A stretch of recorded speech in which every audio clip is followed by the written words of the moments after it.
today because we wanted to have a little discussion about what patients should expect, should know before a weight loss procedure, and what to do after.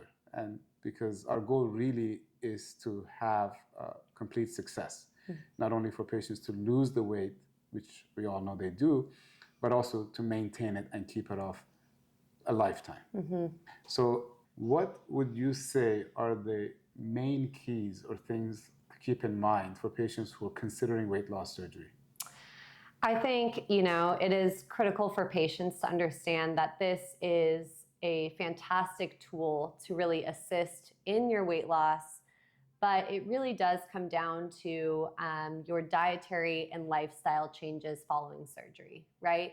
How motivated are you to make this work and really sustain this weight loss long term?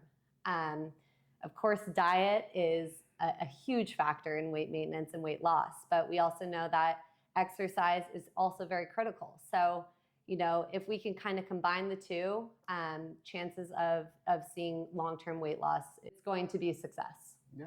And so tell me, before you've been working for specifically weight loss surgery patients for how long now?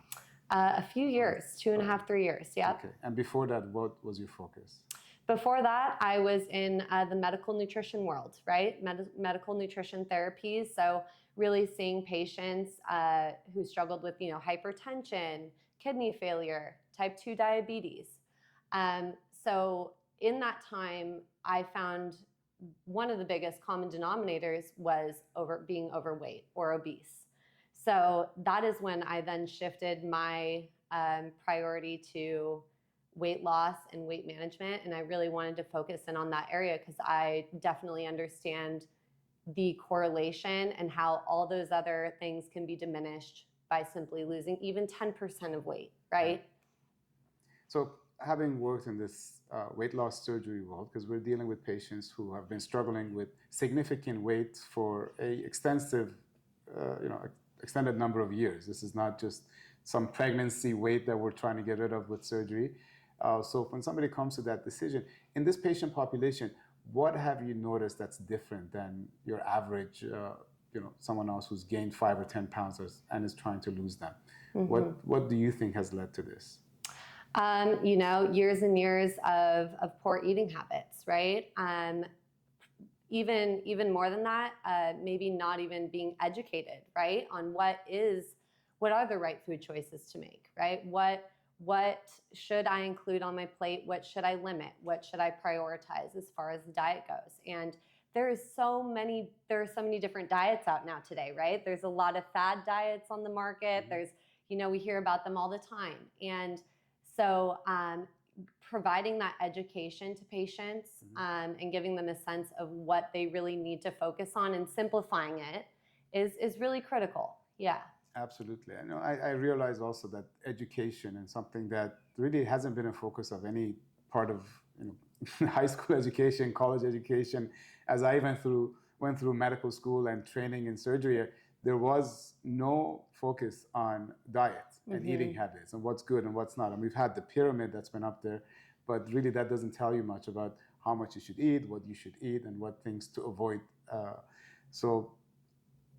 What we've tried to put together here is to have a system and a program that educates patients, not just on how to deal with the surgery itself, but also how to go back and change step by step all those wrong things that they've done their whole life. This is not going to happen overnight. Bad habits are really here to stay, and it takes dedication and mindfulness every single day with every meal. Yes. Yeah. So how do you prepare someone to have or to learn about weight loss surgery as an option? Yeah. How do we prepare them for the weight loss surgery and what kind of change? As far as education goes, I think it's really important to, number one, get a basic understanding of what they do know already, right? What are their primary challenges when it comes to diet, when it comes to lifestyle?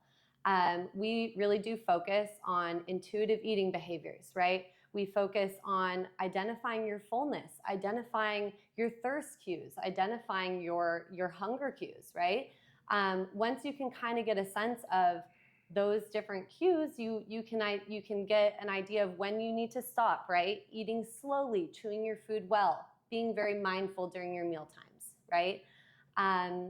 Having a new perspective on food is something that I have heard time and time again from patients who have seen a lot of success following surgery. They just say that they look at food differently, right? And they are really eating, the food is being used as fuel for their bodies. They're not, yes, food is enjoyment, of course, we all love food, right? But it is really important to identify, and have the portion control aspect is a very big thing. And of course, that is one of the big is one of the big components of this weight loss surgery, right? Is decreased appetite and controlling portions. Absolutely.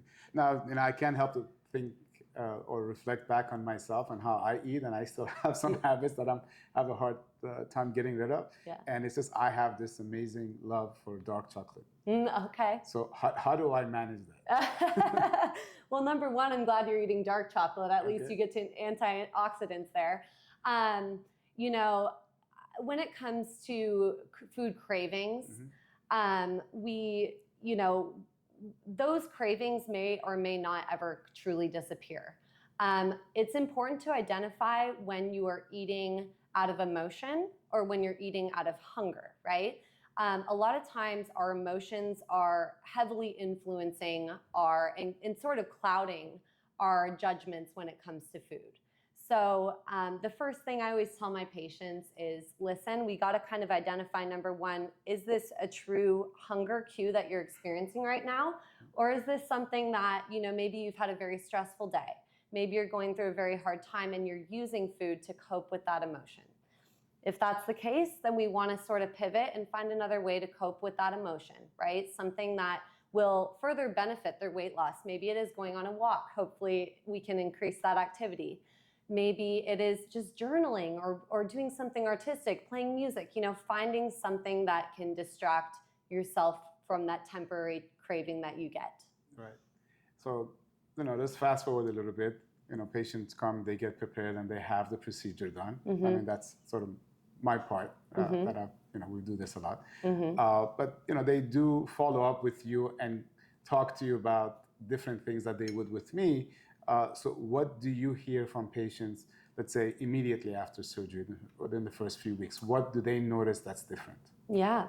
So, post-operatively, support is a very important aspect, right? We want patients to feel the support because it is a very big change, right? You can only prepare so much for a surgery like this, and that is part of the pre-op process, right? We try to mentally prepare them for these changes, but post-operatively, some of the things I hear is, yes, number one, way less appetite, right? That first month after surgery, filling up on those protein shakes, filling up on liquids, even liquid is filling for them, right? So it all comes down to volume. So that is definitely the first thing I'll hear is just, I feel much reduced appetite, but also I feel more energy. I feel like I can, go around the block a few times now, and I feel like I can, don't have to take that midday nap, right? So energy, decreased appetite, and, probably my favorite part is when patients say, all my clothes are too big, right? I have to go shopping. I have to, I have to get some. Well, I always say, don't get too much because you're going to continue losing weight. But that is, it just makes my job so enjoyable hearing those positive outcomes. Absolutely. Yeah. What do you feel, or what do patients tell you? What are their reasons for actually having surgery and doing this? Yeah, primary motivators for surgery, the little things in life, being able to go out and play with their kids. Go on hikes with their families, just feel less pain, right? A lot of times patients that have an excessive amount of weight have just a tremendous amount of, joint pain, right? So having less pain, being off of their, 12 list medication, right? Being able to slowly eliminate those simply due to weight loss. Absolutely. And it reminds me of so many stories that patients have told me before. I had a patient who was paying, I think, $1,100 a month in copay just for medications. But after the surgery, and he'd lost about 150 pounds, a lot of his medical conditions have subsided. And now he was just down to about $50 a month. Yeah, wow. I had a patient who told me that, one morning after surgery, about a month after surgery, she started crying because she said, for all my life, as long as I could remember, I would sit in bed trying to figure out which direction to turn so it doesn't hurt so bad getting out of bed. And now I just roll out of bed. Some things that people take for granted and they assume it's normal to be that way. And now it's not anymore. You don't feel that pain anymore. Yeah, it's incredible. What do patients tell you that they notice that their family members or friends tell them? Number one, I think their family is just inspired, right? A lot of times, patients who may have that genetic component of being overweight or obese also have that the familial history of obesity. So oftentimes I'll hear one patient say, yes, I have lost 50 pounds, 100 pounds, and my family members just look at me and see a changed human, right? See someone who's so happy and healthy, and then inspire their family members as well to embark on the same journey, right? Maybe they end up getting the bariatric surgery as well, or they change their eating habits because they see their loved one doing that too. So that is definitely one thing that I hear from patients as far as family goes. Yeah, I also noticed, it's actually harder for the patient themselves to notice they've lost so much weight because you're looking in a mirror every single day, so that change is not noticeable so much to the self. But if they show up to a family reunion or they run into a coworker they hadn't seen for a long time, it's shocking. Yeah. It's just completely new person. Yes. And what are some of the conversations that you have with patients after surgery? How to maintain the weight loss? How to make sure that doesn't come back again? Yeah. So first thing we do is we walk them through the diet transition. So that first month, of course, being on a full liquid diet, then transitioning them to the pureed, the soft food, and then the regular diet. Once they're on that regular diet, the priorities as far as food goes is, number one, we need to prioritize protein, right? This is necessary for long-term weight maintenance, and we want to support that lean body mass. We don't want that to decline because metabolism could then also decline. So we want to keep metabolism at a high rate. We want them to of course, get that protein in, support their muscle, but also, choosing, simply having the right proportions of foods on the plate, right? So using half that plate and filling up with vegetables, right? Getting high volume, low calorie foods. And then that protein, and then, carbs is something we do have to be mindful of because, they're everywhere. And a lot of times we consume too many of them, and we're not prioritizing the other things that truly matter and do fill us up. So, talking to them about healthy complex carbohydrate choices is really critical so that they feel they have some balance in the diet. And it really does come down to balance, right? It really comes down to how much of this should I be eating, and what's gonna provide that fullness, that satiation for me to sustain weight loss long term, and not as much snacking foods, right? So that's a big part of it. Yeah, absolutely. And when I started this journey of just doing weight loss surgery almost 20 years ago, I remember where we would ask almost every patient to be on a liquid diet for 2 weeks before surgery. Now things have changed a lot, and now it's patients that are morbidly obese or significantly overweight that we ask them to do that just because the liver is very fatty and enlarged, and we just need to reduce the size of the liver so we have more room to work on the inside.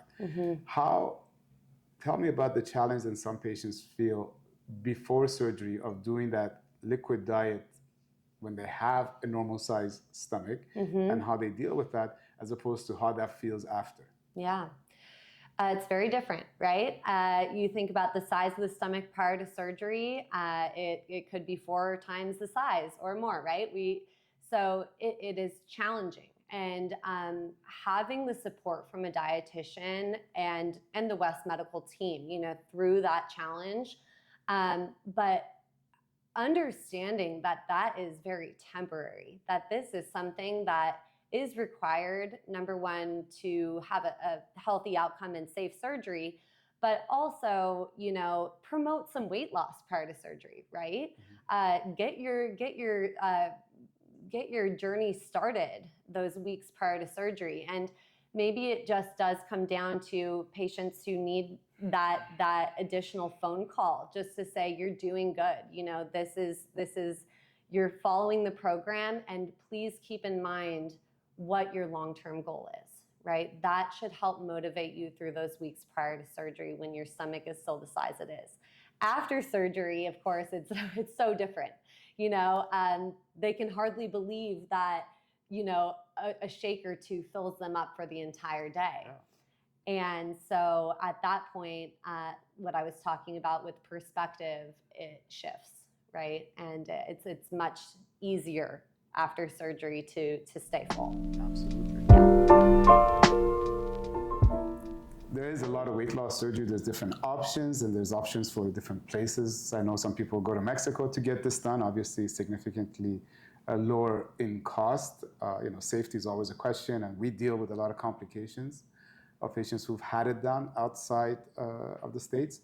But what else is there? I mean, what else should patients look for? What do they expect? What should they expect from a program that's more comprehensive and not just about, okay, let's do the surgery and then good luck, you're on your own? Yeah, that's a great point. So, with West Medical, the amount of support after surgery and comprehensive, right? So we are talking about, you are getting supported from the minute you make the call, and then from there on until you don't need it anymore, right? So having that pre-operative support, but that post-operative support. And sometimes it is just a monthly check-in or 3 monthly check-in, whatever the patient feels they need, the program can very much be altered to that, right? So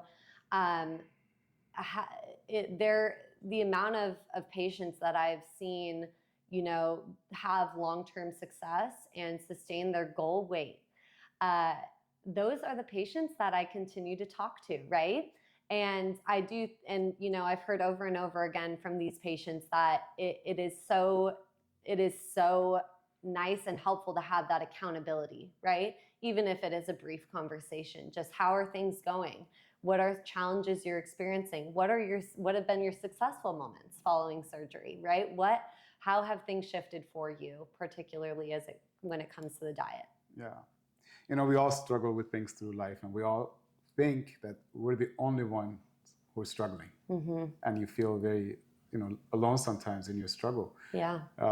But sometimes when people realize that there is a place where there's a group of people that actually have gone through the same thing, mm-hmm. or are going through it, mm-hmm. and they become motivators of each other, and to learn from each other, learn from someone else's experience who's done the surgery, mm-hmm. 5-10 years ago, or someone else who just went through the procedure, or someone who's considering it. Mm-hmm. All those can be big motivators for patients. So these support groups that we have also are a big resource for patients, and they can come together and learn from each other.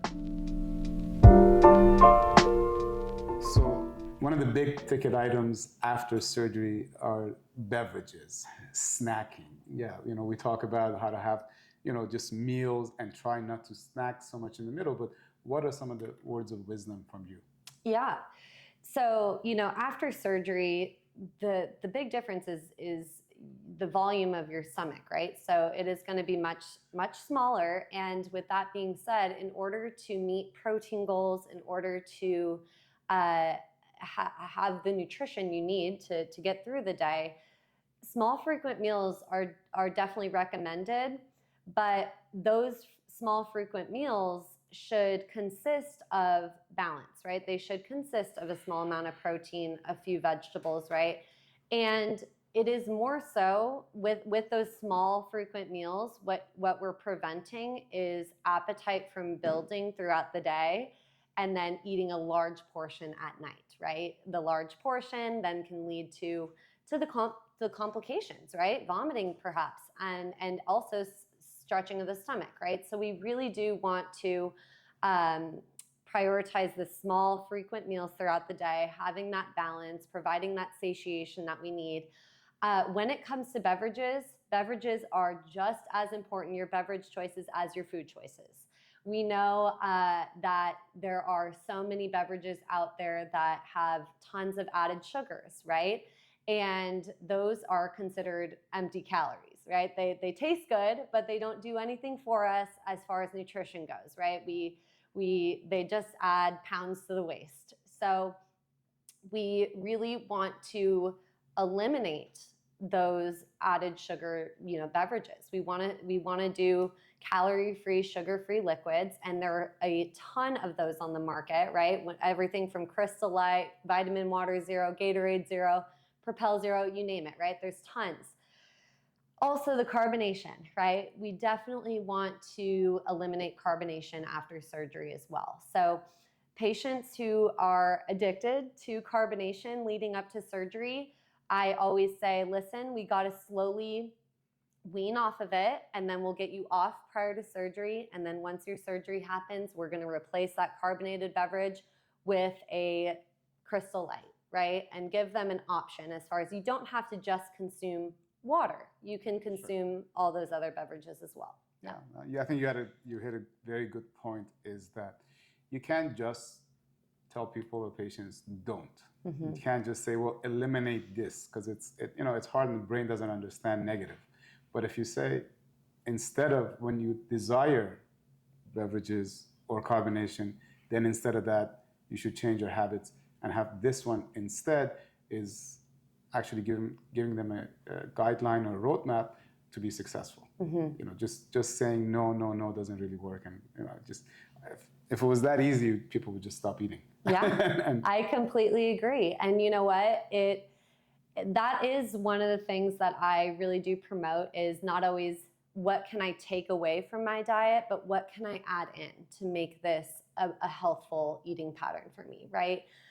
Sometimes, right, what you were saying, when we see eliminate, that can very much lead to deprived, right? You can feel deprived, like everything is taken away. And so thinking about what we can add in to actually benefit the patient as well. Yeah, I mean, that's a great way to change habits. It's just replacing the cues to something that would be negative to something that's positive. Yeah. So if you have the desire to have chocolate, instead, maybe you can have something else instead that's healthy, or maybe just exercise or have a cup of water even. Yeah. And just, okay, let me try the cup of water and see if I still have desire after I drink. That is so true. And hunger and thirst, those cues can feel very similar, believe it or not, right? So also having the patient ask themselves, when was the last time I had a sip of water? Gosh, has it been 4 hours since I even took a sip? That could very well be a thirst cue, right? So before you just go to eat or have a snack, try taking some water. Try filling, providing your body what it needs. Absolutely. Yeah. Also, with respect to eating and portions, that we know that it takes 15, 20 minutes even from the time that the stomach is really full before you feel full. So that's signaling between the stomach and brain. There is a time lag there. And so some of the things that help are obviously eating slower, chewing really well. But also there is this concept in Japanese culture that you don't want to be full. You want to be 80% full. And so you stop eating. Yeah. At some point before that. Yes, absolutely. That is one of the things that I really, really do educate patients on, is eating to your satisfaction. And there's a difference between satisfied and full. And I always stress, if you're eating to your fullness, to where you feel like you have to unbutton the top button of your belt, you've gone too far, right? And so you have to look at it as a 2 to 3 hour period, eat what you need to satisfy that period of time, take a break, and then you can always eat more later, right? So understanding that, that you don't want to eat until you're completely full. Absolutely. I think eating to fullness will always lead to us feeling tired, fatigued, and just kind of wanting to go and veg, right? As opposed to eating just the right amount. Is you still get energized, and yes. you can be active and you can do things afterwards.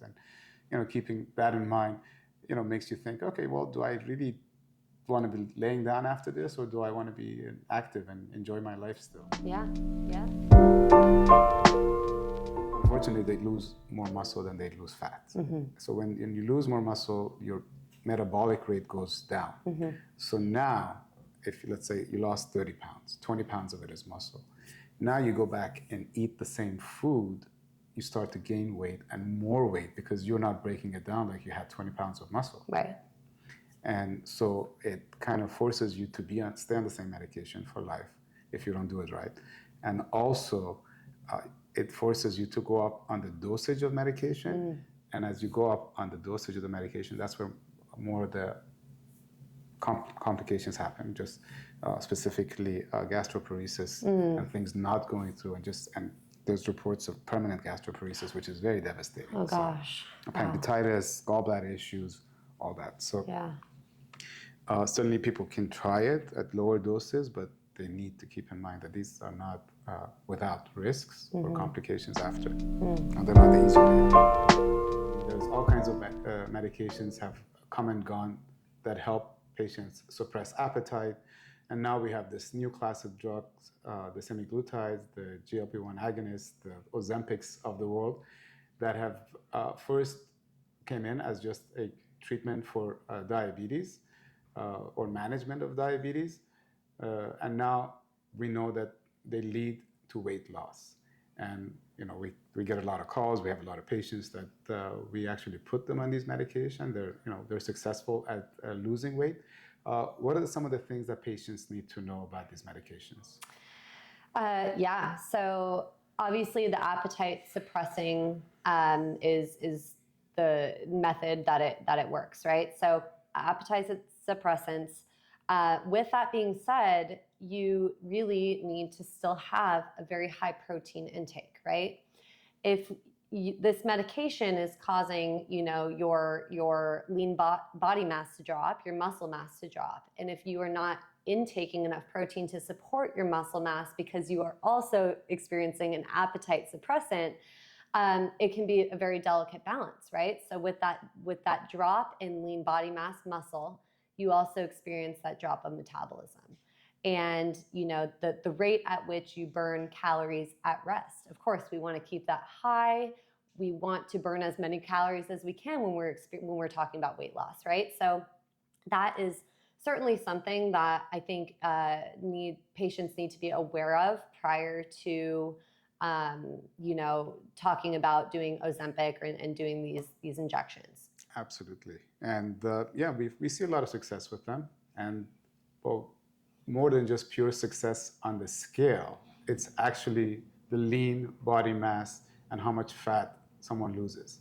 And for patients that are not exercising, they're not doing weight resistance, and they're not eating enough protein, it ends up being a lot of muscle loss. And that does change the metabolic rate. Yeah. And so it forces these patients to stay on the medication as opposed to just lose the weight and come off of it. What advice do you have for patients on how to deal with these complications, not to avoid them, not to have to increase the dose of the medications? Yeah. Like I mentioned, from a dietary perspective, understanding that the protein is critical. You won't be successful without that protein intake. So that is very important, as well as continuing to focus on those portions, right? The portion control, which should be easier to do given that you have less appetite, right? So that is going to be, of course, that combined with exercise and resistance training, right? Thinking about how you can maintain your muscle mass, and cardio is not always the option, right? A lot of times weight training is also the benefit of keeping your muscle strong and building that muscle. Sure. Yeah. And we end up seeing a lot of patients who are almost like me, they love carbs. So now you're at a point where with these medications, your appetite is very little, but you love carbs. So what recommendations do you have for those patients? Yeah. So you have a low appetite, but you're filling up on the carbs because you love them. Yeah. So, in that case, you have to be mindful of what your body needs. You can't always give your body what you want, right? You have to kind of think big picture. What is going to benefit me? I have decided to take on this medication, and there is a reason for that decision, right? So now you have to back it up with your actions. And know that that protein is really what provides that fullness. We see time and time again, carbohydrates are, we've heard of carb loading for marathon runners. They're a great immediate energy source, but they do not provide the fullness that protein and healthy fats do. So understanding that the priority has to change from the carb option to the protein option. Absolutely. Let's talk about dosage of the medications. I know you don't deal with dosage yourself a lot, but what we like to do for patients is just really to keep them at the lowest dose possible. So they feel their appetite is suppressed and they're losing weight, but try to avoid the higher dosages. And that's just because of complications of these medications at higher levels, such as, and some of them you might have come across, but people can get gastroparesis, food not moving through the stomach. There's reports of permanent gastroparesis with these medications, as well as pancreatitis, gallbladder issues, and other things. So cramping, abdominal pain. So at the lower that we can keep the patients on the dosage, then I think the long-term effects would be better. We get this question asked all the time. How long do I need to be on these medications for weight loss? Yeah. What do you say to that? Well, a lot of the research is supporting that this may, in fact, be a lifelong commitment. That this medication you cannot just take for a couple of months because as soon as the medication is stopped, of course, the risk of weight regain could occur, right? And I have seen, that happen time and time again, right? And so that is really where the bariatric surgery comes in. Maybe they try Ozempic as, their first, very, taking a medication versus getting bariatric surgery, right? They may attempt to do that first, but not see the long-term results. And also, being on a medication for life is a huge commitment, right? The costs associated with that medication, right? And also just the simple fact that this is something you'll have to take. So, that is where I see more and more patients sort of considering at that point, perhaps the bariatric surgery. Bariatric surgery. What about any other changes that they can make so they can avoid surgery altogether and maybe avoid medications? Yeah. I mean, what do they learn from the process?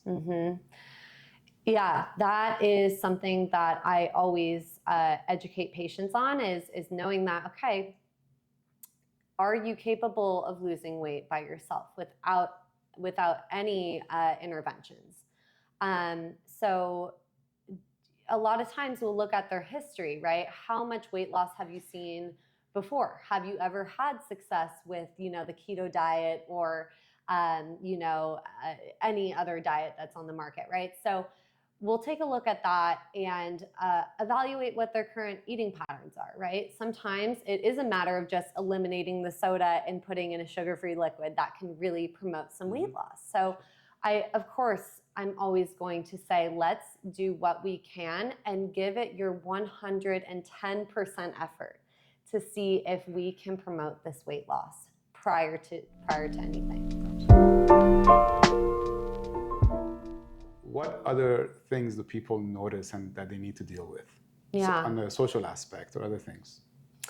Yeah, so there is a big mental component associated with this surgery. It is a very big change, and You know, not everyone understands what it feels like to have the surgery done, right? The amount of food that it takes to get full is much less than maybe what your grandma is eating, or less than what your brother is eating, right? So when we're talking about holidays and going out to restaurants for birthday parties, you know, your life, you can still go and do those things and enjoy time with family. That won't be affected. What may be affected is, you know, your ability to really stay true and stick to that portion control, right? Because those temptations arise, right? Your mom's homemade lemon bars come out, and you know she wants you to eat them. So understanding that that is something that you can do, but you do have to account for those things, right? Maybe you do go on an extra walk that day. Maybe you do really, really watch your calorie intake leading up to that meal or moment, right? So just keeping a mental note of how your diet is going, and are you following it 90% of the time, 99% of the time, right? Yeah. No, absolutely. It actually reminds me of a friend told me that before he goes to a social gathering, he always eats, because he never wants to walk into a room full of people starving, and then the first thing he has to do is reach for food, where he could be socializing and making new friends and connecting with people that he hasn't seen for a long time. Yeah, absolutely. Yeah, and that is why you want to, you know, that actually is a very good strategy, right? That could be a really good strategy, and just using that social time for socialization. Yeah. And so much of what we do has just become revolving around food, that we forget some of the reasons why we're there. Yeah, absolutely. So Megan, I'm raising kids, and I'm in the weight loss world and diet world, and I think I understand most of it, but I have a very hard time getting my kids to eat proteins, vegetables, and things like that. I mean, they love pizza, they love pasta, mac and cheese, and maybe chicken nuggets on a good day. And that's about it. So as my kids grow up, and as others have grown up, how do you bring that change? How do you change the diet to make sure that it's healthy? You know, education is really important. As you mentioned earlier, nutrition is not always taught in schools, right? And if you have a family who maybe it's culturally, right? You eat certain foods, tend to lean more towards a high carb diet, have rice with every meal, have a tortilla with every meal. Those are habits. Those are things that aren't necessary to have in the diet, but they are a cultural staple for that diet, which I can definitely understand, but there are substitutions that can be made that can be healthier options. For instance, you said your kid loves chicken nuggets or pizza. So how can we flip it so that maybe you can do, Chick-fil-A has grilled chicken nuggets now, right? So instead of frying them and having all that added fat associated, grilling it, right? You eliminate so many calories, so much saturated fat, better for your heart, better for your health and weight loss, right? Another really big question that I get asked is, you know, when I was growing up, there was a stigma that I had to finish all the food that was on my plate, right? And clean the plate, don't waste food. And that is one habit I have found stays true, right? That is something that doesn't just disappear with time. And when you are, when you feel like you have that obligation to finish the food on your plate because that's what you were taught when you were young, that really stays with us. So something that we talk about prior to surgery is, how do we break that habit, right? What can we do to leave some food on the plate? It is a habit that we have to break, because after surgery, you will be leaving food on the plate quite often, right? And portions are huge in America, right? We are oftentimes served way too much food, and we cannot feel that obligation to finish everything anymore. No, absolutely. Our eyes are really bigger than what our stomach can hold or should hold, and definitely holds true after weight loss surgery. What about costs? of food, and what kind of cost savings do patients notice after surgery? Because now they're not eating Yeah. anywhere close to what they used to eat. And Yeah. I've noticed that people tell me that they can go out and when they order something that could last them almost 2 days or 3 days, sometimes the same meal that they would have finished in one setting. That's right. Yeah, it's a huge benefit, right? Cost savings. Who doesn't like saving money? And patients save hundreds of dollars on food now, right? A lot of times I'll say, if you're going out to dinner with your family, just get something that you and your husband want together, and then you can literally just have bites off his plate, right? Or get something and you know that you're going to have leftovers for the next 2 days. So Absolutely. definitely a big cost savings component. Absolutely. Yeah. All right. Thank you, Megan. Yeah.